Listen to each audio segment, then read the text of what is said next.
মানুষের কাজই হচ্ছে মানুষকে নিয়ে সমালোচনা করা। একজনের কথা আরেকজনের কাছে বলতে পারলে কি যে ভালো লাগে, কি যে ভালো লাগে বলার বাইরে। তবে হ্যাঁ, এই ধরনের রোগটা কিন্তু সবার মাঝে নেই, কিছু কিছু মানুষের মাঝে এই ধরনের সমস্যা আছে। আর সেই মানুষগুলা কারা জানেন? যারা আপনার বেছে বেছে আপনার সমস্যাগুলো বের করবে। তারা হচ্ছে সব সময় চেষ্টা করবে কিভাবে আপনাকে পচিয়ে রাখা যায়, কিভাবে আপনার বদনামটা করে মানুষের কাছে ভালো থাকা যায়। আসলে আল্লাহ যাকে মারে না, বান্দাকে কখনোই কোনোভাবেই মারতে পারে না। সে আপনার আড়ালে থেকেই আপনার বদনাম করবে, কিন্তু সে আপনার সরাসরি এসে আপনার কাছে এসে বলার মতো যোগ্যতা রাখবে না। আমি এটাই বুঝি না ভাই, একজনের বদনাম বলে আর একজনের কাছে কি এমন শান্তি পায়, সেই মেপে মেপে কিন্তু পাপের বোঝাটা তার ঘাড়েই ভারী হয়ে যায়। এটা কিন্তু সে কখনোই বুঝতেই পারে না। আমি মনে করি আমার চরিত্র সম্পর্কে যদি কারোর মনে কোনো খারাপ লাগা থাকে, সেটা আমাকে বলাই উচিত। শুধু শুধু সংসারের ভিতর অশান্তিটা না ঢুকানোই ভালো। আরেকটা কথা হচ্ছে, ফেসবুকে কাজ করার থেকেও কিন্তু মানুষ জঘন্যতম কাজ করছে, অনেক বড় বড়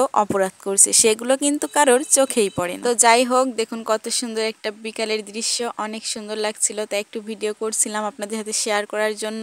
আসলে কি বলেন তো, কাছের মানুষদের আঘাতগুলো হঠাৎ করে ভুলে যাওয়া যায় না, সেই আঘাতগুলো শুধু মনে বারবার করতেই থাকে যে এমন একটা কথা সে কিভাবে বলতে পারে। তো কথাটা শুনে অনেক বেশি খারাপ লাগছিল, তো আপনাদের সাথে একটু শেয়ার করলাম। আর এই যে দেখুন মুক্ত জীবন, কত সুন্দর চলাফেরা করছে, খোলামেলা পরিবেশ। আর এই যে দেখুন আমার গাছটাতে কিন্তু অনেক সুন্দর ফল ধরেছে। এই যে গাছটাতে ফল ধরেছে, গাছটা কিন্তু লাগানোর সাথে সাথে এই গাছটাতে ফল ধরেনি, অনেক বেশি কষ্ট করার পরে তারপর কিন্তু গাছটাতে ফল এসেছে। যে কোনো কাজেই কিন্তু অনেক বেশি কষ্ট হয়। ফেসবুকে কাজ করাটা কিন্তু মুখে বললেই হয় না, অনেক বেশি কষ্ট করতে হয়। আর যারা ফেসবুকে কাজ করে তারাই কিন্তু একমাত্র জানে যে এখানে কতটা প্যারা আছে। তো বলি কি ভাই, যে যার মতো ভালোই থাকুক, ভালো থাকতে দাও, শুধু শুধু পিছনে বদনাম করে তার মনটা, তার ইমোজিটা নষ্ট করে দিও না। তো অনেক সময় ধরে অনেক বকবকানি করলাম, করতে করতে চলে আসলাম রান্নাঘরে রান্না করতে। আর এই যে দেখুন গরুর মাংস হাতে মাখিয়ে রান্না করব। এটা হচ্ছে ফ্রিজের মাংস, অনেক দিন ধরে ফ্রিজে রাখা ছিল, তো একটু রান্না করব, এজন্য একটু মাখিয়ে রাখলাম অনেক সময় ধরে। আসলে এক একজনের রান্নার কোয়ালিটিটা কিন্তু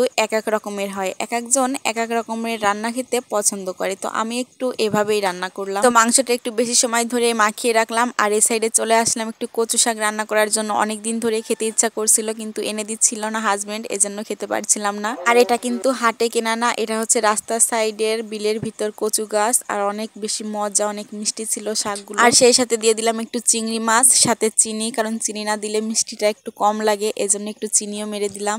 আর এই যে দেখুন বাটা মশলা দিয়ে মাখিয়ে রাখা গরুর মাংসটা এবার হচ্ছে আমি প্রেসার কুকারে দিয়ে দিলাম। আর এটাতে এখন হালকা করে পানি দিয়ে দিব, তারপর হচ্ছে এটা রান্না করে নিব। এমনিতেই বাটা মশলা দিয়ে রান্না করলে কিন্তু যে কোনো মাংসের কালার এবং স্বাদ দুটাই কিন্তু অসাধারণ হয়। আর আমরা গ্রামের মানুষেরা কিন্তু বাটা মশলাটা একটু বেশি ব্যবহার করি, কারণটা হলো ওই যে আমাদের তো আর ব্লেন্ডার নেই যে যখন তখন ব্লেন্ডারে বেটে নিব, এই জন্য বাটা মশলাটাই বেশি ব্যবহার করা হয়। এই যে দেখুন রান্না বান্না করে হচ্ছে রেখে দিয়ে চলে গেছিলাম, এখন একটু দেখে নিব যে কেমন হয়েছে। এই যে দেখুন মাশাআল্লাহ, মাংসের কালারটা কিন্তু অনেক সুন্দর হয়েছে। আর সেই সাথে কিন্তু রসুনও দিছিলাম, এটা আপনাদেরকে আমি দেখাইতে পারিনি ভিডিওর মাঝখানে। আসলে কাজকর্মের তো আর শেষ নাই, যখন তখন একটু একটু করে ভিডিও রেখে দিই, আর সেটাই আপনাদের সাথে শেয়ার করি। এই জন্য সব ধরনের ভিডিও আর কি দেওয়া হয় না, তারপরও চেষ্টা করি আপনাদের সাথে শেয়ার করার জন্য। তো অনেক খারাপ লাগছিল যে গোশে একটু ঝাল বেশি হয়ে গেছে, আর আমার আব্বুটা তো ঝাল খেতে পারে না, তো ভাবলাম যে পরে আবার একটা জাল করে নিব, জাল করে নিলে ঝালটা একটু কমে যাবে। অনেক বেশি মন খারাপ হয়ে গেছিল যে কেন যে এত ঝাল দিলাম। আসলে